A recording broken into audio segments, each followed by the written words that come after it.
con el caso. En todo caso, en relación con ese tema, hemos invitado al abogado César Romero, puesto que el señor César Romero es el abogado de un condenado por narcotráfico colombiano, que ya está cumpliendo 11 años, el señor Percy Coromoto. Abogado Romero, muy buenas tardes, gracias por estar acá. Buenas noches, estimado señor Carvalho. El señor que usted defiende, el señor Coromoto, estuvo en contacto con autoridades del Perú ante la eventualidad de ser un colaborador eficaz de la justicia y eventualmente declaró que él tenía constancia y pruebas de que la señora Emma Benavides había recibido dinero para facilitar la situación judicial de narcotraficantes como él. O sea, está contando lo que ha sufrido él y lo que algunos de sus camaradas en el crimen habrían hecho. ¿Cómo se inició el contacto del señor Coromoto con autoridades de la Fiscalía en la perspectiva eventual de ser colaborador eficaz? Mire, yo asumo este proceso hace 2 semanas de forma particular y me llamó mucho la atención de la forma como cuando me contactan me cuentan la forma como se había desarrollado este proceso, porque un abogado siempre tiene que saber qué es lo que pasa y qué teoría del caso va a emplear. Y lo primero que me cuentan a mí es que este proceso tenía una audiencia el día de hoy. ¿Quién le cuenta eso? ¿Cómo entra en acción usted en este caso? Unos familiares de él me contactan como abogado y yo al apersonarme tomo contacto con el expediente y también una llamada telefónica que él me hizo por los rines que ellos tienen allá, ¿no? Porque tienen un teléfono fijo. Sí. Me dio una llamada y me dijo que había una audiencia programada para hoy día, que era el control de acusación de un requerimiento mixto. ¿Eso fue hoy?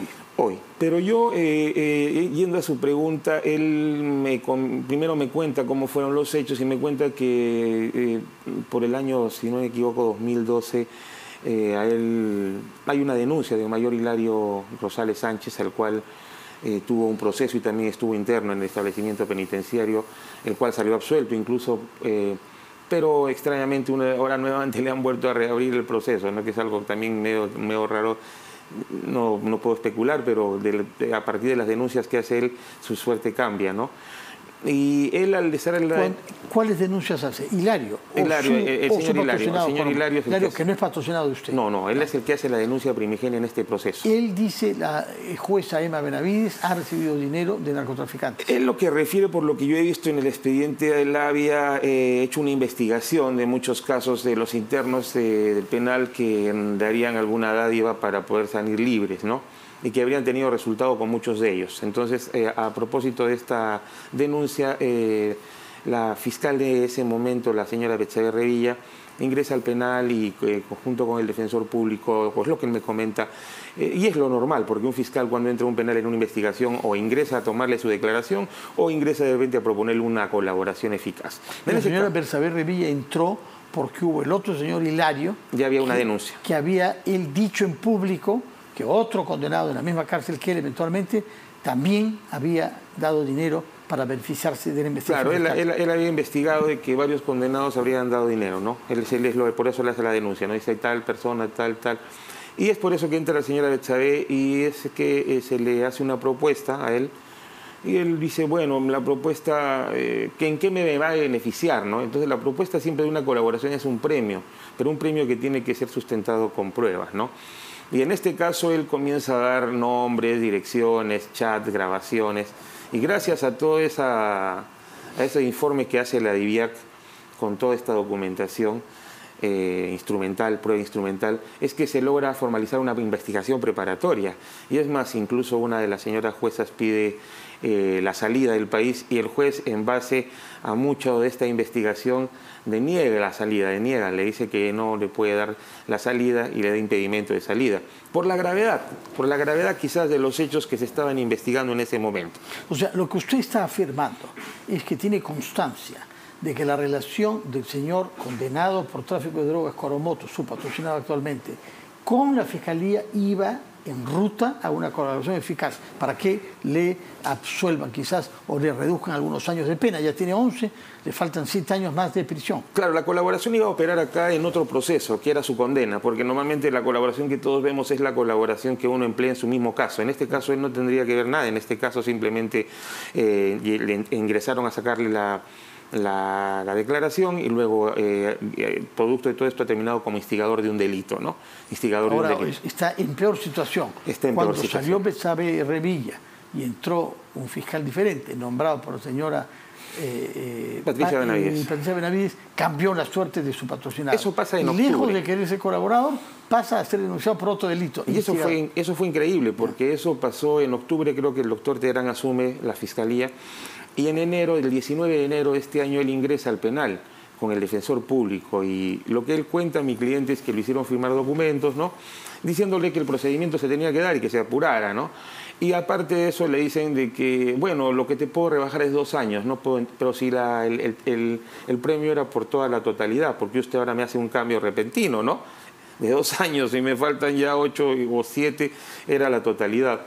Entonces le dice, no, entonces no se llegó a ningún acuerdo y no te preocupes que la siguiente semana vamos a volver para un mejor ofrecimiento o otro ofrecimiento. Esa semana nunca volvió, porque nunca más regresaron. Y más bien después tuvo una denuncia contra él. Ese fin de mes, 19 de enero es una fecha y 31 de enero, si no me equivoco, pues que él hace el requerimiento acusatorio, ¿no? ¿Y de qué se le acusa ahora? A él se le acusa de ser un instigador de tráfico de influencias simuladas, ¿no? O sea, acá lo que se ha hecho es hacer un archivo para los jueces y al abogado que hacía la conexión con los jueces, a él lo ponen como autor del delito de tráfico de influencias simuladas porque dicen que era un vendedor de humo, y a los otros que estaban de alguna forma en los casos que narró Kuromoto y que son parte de la denuncia como instigadores, ¿no? ¿El caso de su patrocinado es uno de los que se vio en la audiencia de hoy con el juez Checkley? Sí. Forma parte, acá hay varios, entre otros Emma Benavides, que es la más conocida por las razones del parentesco. Acá hay un requerimiento mixto. Mixto quiere decir que a algunos se les pide sobreseguimiento como Emma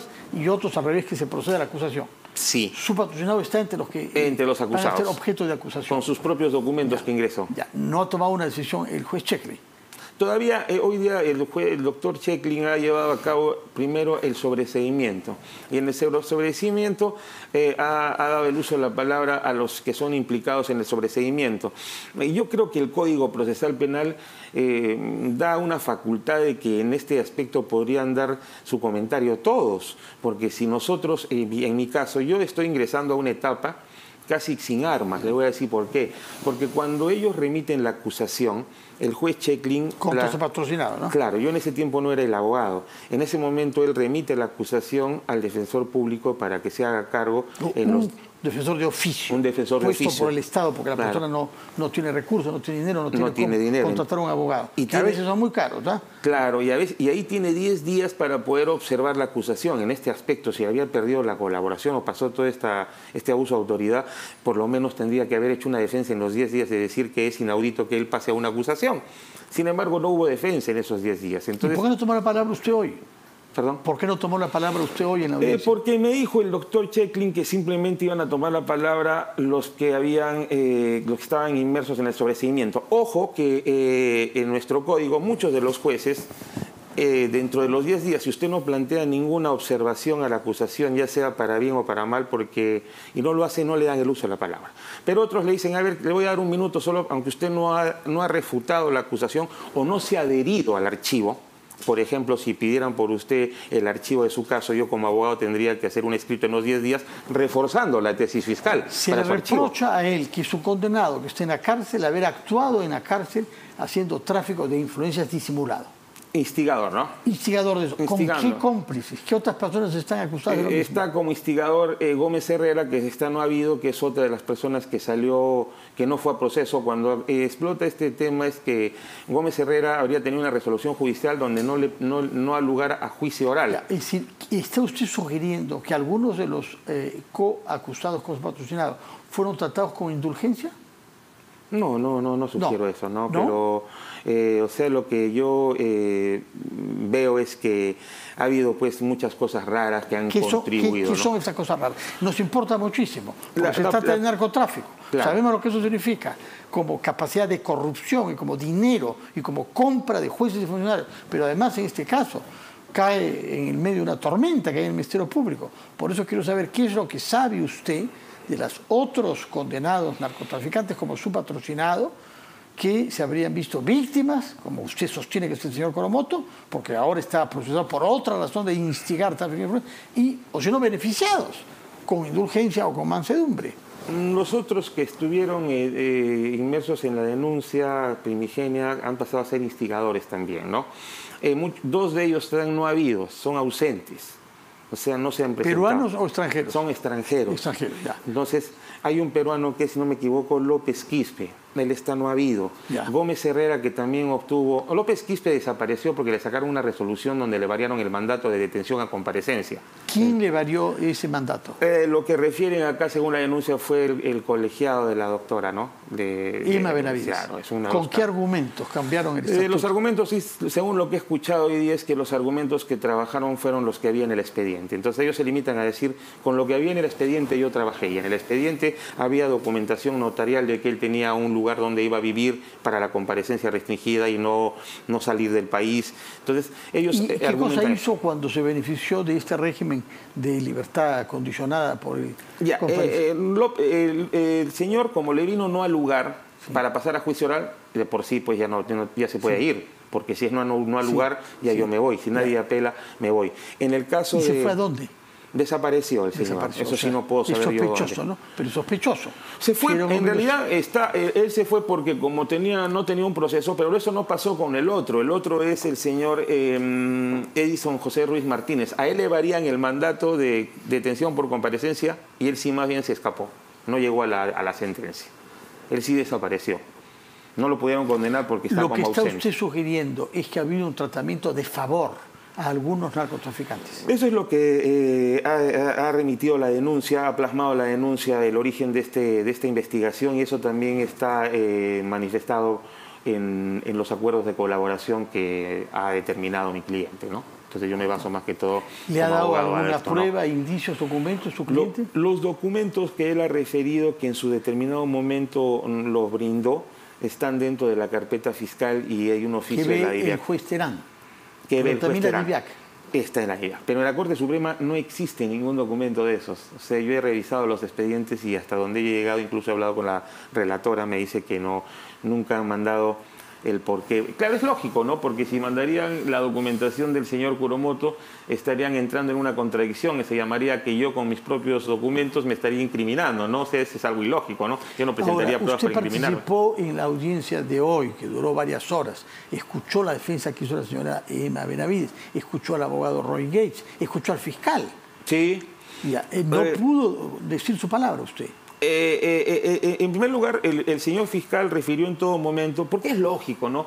Algo que se ve acá también raro es que si el señor Terán había hecho ese requerimiento, él tenía que ir a exponerlo, y no fue a exponerlo él, fue a exponerlo el doctor Alcides Chinchay. Y el doctor Alcides Chinchay, en el impedimento de salida de la señora Irma Benavides, estaba totalmente en contra, pues se notaba que él tenía otra teoría. Pero es muy extraño, él va a ir a defender las decisiones de su jefe, pese a que en el momento en que él tenía a cargo ese tema, opinó y actuó de una manera opuesta a la de su jefe Terán.